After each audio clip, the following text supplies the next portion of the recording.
นะครับแล้วก็การเวลาครับทำให้อะไรมันเปลี่ยนไปเยอะเพราะฉะนั้นนะครับต้องเพื่อนๆต้องพิจารณาครับแต่ละเกมที่เล่นเป็นยังไงแต่การมีสายแท้งนั้นอุ่นใจแน่นอนดูอย่างตอนนี้ฮะโอ้โห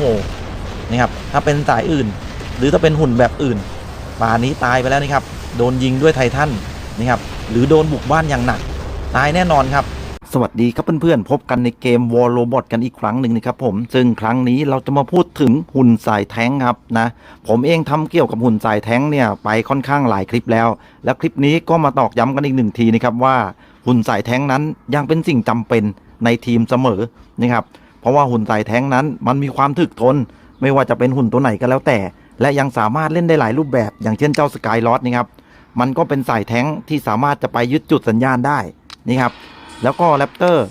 มันก็เป็นคล้ายๆไฟเตอร์กึ่งแท้งนะครับที่สามารถจะบุกศัตรูได้แล้วก็ตั้งรับศัตรูได้แล้วก็อีกหลายๆตัวไม่ว่าจะเป็นแท้งรุ่นเก่ารุ่นใหม่นี่ครับยังมีความสำคัญเสมอแต่คำว่าแท้งใช่ว่าจะดีเสมอไปเดี๋ยวไปดูการเล่นสนุกๆแล้วก็คุยกันในเกมเลยครับผมถ้าเพื่อนๆเติม DJM ก็อย่าลืมใส่โค้ด RUNG4H ด้วยนะครับผมลิงก์ร้านค้าอยู่ใต้คลิปแล้วนะทุกคนขอบคุณครับก่อนอื่นเนี่ยต้องบอกเพื่อนๆก่อนนะครับว่าสายแท้งเนี่ยมันมีเขาเรียกว่ามีความพิเศษเฉพาะสายนะครับไม่ว่าจะเป็นสายไหนก็แล้วแต่มันย่อมมีความพิเศษเฉพาะสายกันอย่างแน่นอนนะครับไม่ว่าสายซัพพอร์ตสายโจมตีนะครับผมหรือสายไหนๆที่เพื่อนๆเรียกกันแล้วแต่มันจะมีความสามารถพิเศษแล้วก็มีข้อดีข้อเสียของมันอยู่นะครับซึ่งสายแท้งก็เช่นเดียวกันครับเราจะมาพูดถึงข้อดีกันก่อนเลยนะครับภาพที่เพื่อนๆเห็นนั้นเป็นเพียงแค่ส่วนประกอบนะครับเอามาให้ดูเพลินๆนะครับเพราะว่ามันก็เล่นได้สนุกด้วยแหละมีทั้งแท้งเก่าและแท้งใหม่นะครับคือสายแท้งเนี่ยพูดกันง่ายๆนะครับก็มีลักษณะพิเศษเลยก็คือจะมีความถึกทนเลือดเยอะนะครับโดยพื้นฐานของแท้งอยู่แล้วนะครับแต่ข้อเสียก็คืออย่างที่บอกพอมีความถึกทนปุ๊บตัวใหญ่ส่วนใหญ่นะครับตัวใหญ่เดินช้านะครับผมดาเมจน้อยเพราะว่าแท้งส่วนใหญ่นะครับในปัจจุบันติดปืนค่อนข้างน้อยนะครับแต่มันก็เป็นเพียงแค่เวลาสั้นๆเมื่อการเวลาผ่านไปครับหุ่นแท้งปัจจุบันนี้ติดปืนมากมายครับโดยเฉพาะอัปเดตต่อๆไปนะครับทำดาเมจได้อย่างดีไม่แพ้สายไฟเตอร์กันเลยจึงทำให้สายแท้งนี่ครับเริ่มมีความโดดเด่นและที่มีข้อดีอีกอย่างหนึ่งของสายแท้งเลยก็คือต่อให้มีการเบิร์ฟ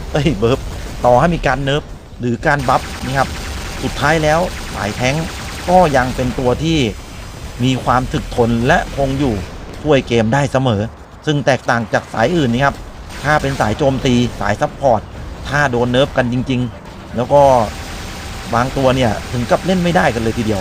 นะครับเพราะว่าอะไรส่วนใหญ่การโดนเนิร์ฟก็จะมาเรื่องระบบป้องกันเลือดความเร็วแล้วก็เวลาในการคูลดาวน์ในการใช้สกิลหรืออาวุธต่างๆก็เช่นเดียวกันแต่แท้งครับถึงให้ลดเลือดขนาดไหนมันก็ยังมีเลือดเยอะอยู่ดีเพราะว่าพื้นฐานนั้นมี HP ที่ค่อนข้างเยอะอยู่แล้วและที่สำคัญระบบป้องกันตัวให้สายแท้งนั้นไปรับ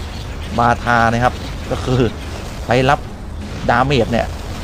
คือมันต้องมีไงเพราะฉะนั้นนี่ครับการเล่นสายแท้งเป็นอะไรที่อาจจะเป็นเขาเรียกว่าแนวหน้านี่ครับที่ต้องรับสิ่งต่างๆมากมายแต่ในปัจจุบันหรืออนาคตที่กำลังจะมาถึงสายแท้งสามารถปรับเปลี่ยนนะครับใช้ข้อดีในการที่มีระบบป้องกันมีเลือดเยอะสามารถติดปืนได้หลายกระบอกได้หลากหลายรูปแบบใช้เล่นได้เป็นอย่างดีฮะไม่จำเป็นต้องเสนอหน้าไปให้เขายิงอย่างเดียวนี่ครับเพราะเป็นอะไรที่น่าสนใจนะครับและที่สำคัญอีกอย่างหนึ่งเกมที่ผมเอามาให้ดูนั้นผมลงแท้งคือผมลงประเภทหุ่นสายแท้งทั้งหมดเลยใช่ไหมจริงๆแล้วการเล่นสมัยปัจจุบันนี้ครับมันสามารถเลือกหุ่นตัวไหนก็ได้อยู่ในโรงไหนก็ได้ลงมาแก้เกมเพราะฉะนั้นเราไม่จำเป็นที่จะต้องเอาแท้งมาประจำอยู่ในทีมหรือเอาแท้งลงมาเล่นหลายๆตัวก็เป็นได้นะครับต้องปรับเปลี่ยนวิธีการเล่นให้เหมาะสมนี่ครับเท่านั้นเองนะครับแล้วก็การเวลาครับทำให้อะไรมันเปลี่ยนไปเยอะเพราะฉะนั้นนะครับต้องเพื่อนๆต้องพิจารณาครับแต่ละเกมที่เล่นเป็นยังไง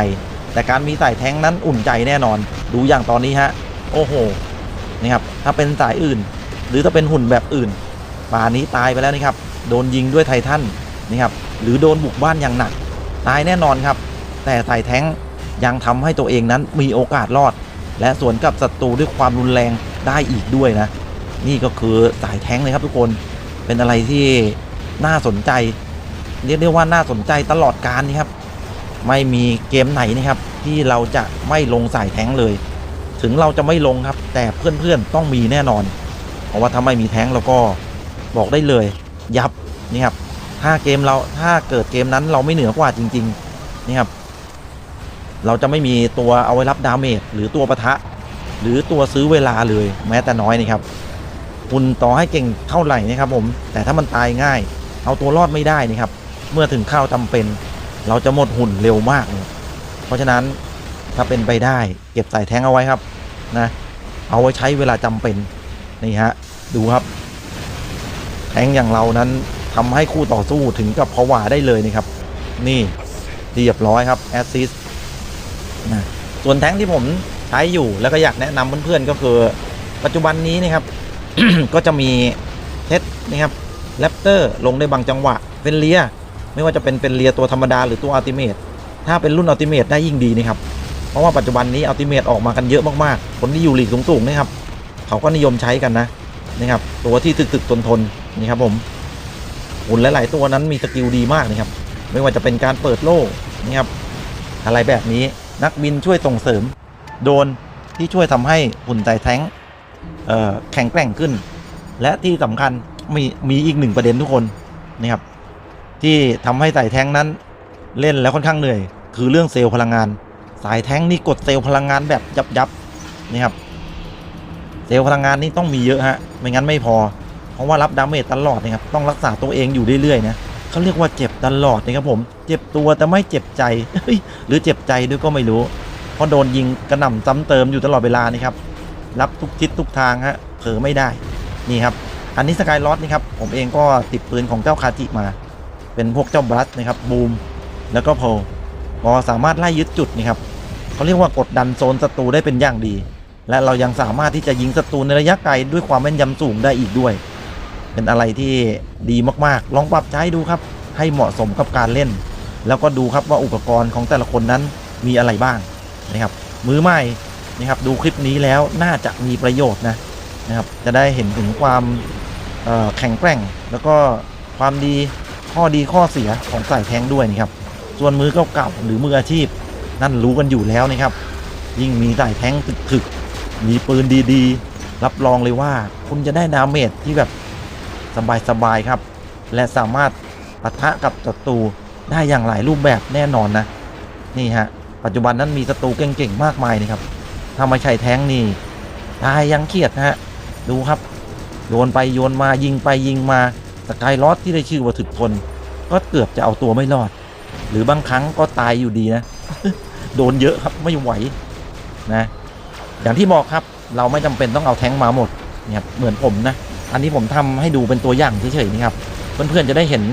แท้งหลายๆตัวเนาะในการลงเล่นนะครับแต่ความเป็นจริงเราใช้ผสมผสานกันนี่ครับไม่ว่าจะเป็นหุ่นไต่แท้งซัพพอร์ตแล้วก็สายโจมตีมันจะได้สร้างสรรค์เกมแล้วก็ออกไปลบต่อสู้ได้อย่างเต็มประสิทธิภาพนี่ครับสำคัญทุกสายครับแล้วแต่เพื่อนๆจะชอบนี่ฮะยังได้เรื่อยๆฮะโยนไปโยนมาครับชึบสุดท้ายแล้วนี่ครับไม่ว่าคุณจะเล่นสายไหนฝีมือครับความเข้าใจฮะความชำนาญนั่นแหละก็คือจะช่วยให้เพื่อนๆเล่นได้อย่างดีนะครับถ้ามีความชำนาญมีความคล่องตัวแล้วก็คุณก็จะได้ทรัพยากรนะครับ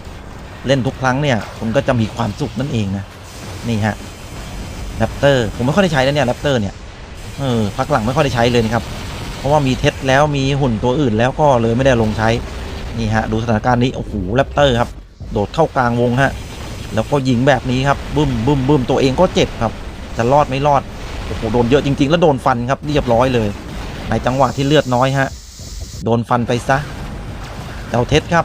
เป็นสายแท้งที่บอกได้เลยว่าโหดมากๆสำหรับแพทนี้นะอัปเดตหน้าโดนเนิร์ฟลงไปแล้วต้องดูอีกทีว่าจะเป็นยังไงนี่ครับแต่ส่วนผมเนี่ยคิดว่าไม่มีปัญหานี่ครับแค่ซ่าเหมือนเดิมไม่ได้เท่านั้นเองนะซ่ามากตายนี่ครับสกิลมันโดนเพิ่มเวลาคูลดาวน์นะสำหรับตัวโล่ครับ เกราะกว่าจะรีเกาะมาได้45วินี่เกือบ1นาทีกันเลยทีเดียวเพราะฉะนั้นสายแท้งนะครับอย่างที่บอกฮะจะทำอะไรก็ต้องระวังตัวด้วยปืนสมัยนี้แรงเหลือเกินครับหุ่นแต่ละตัวเอฟเฟกต์เหนือชั้นสายแท้งก็จะอยู่ยากแต่เขาใช่ว่าจะอยู่ไม่ได้เฮ้ยให้รู้ไปสินะครับขึ้นอยู่กับลีลาและการเล่นของแต่ละคนเห็นไหมตอนนี้เราก็ใช้เทคนะครับในการกดดันแล้วก็โซนคู่ต่อสู้ฮะใช้ความถึกทนให้เป็นประโยชน์นี่ครับสวยๆก็เลยทีเดียวเดี๋ยวลองไปตรงนี้ดีกว่านั่นแม่ข้างหลังครับ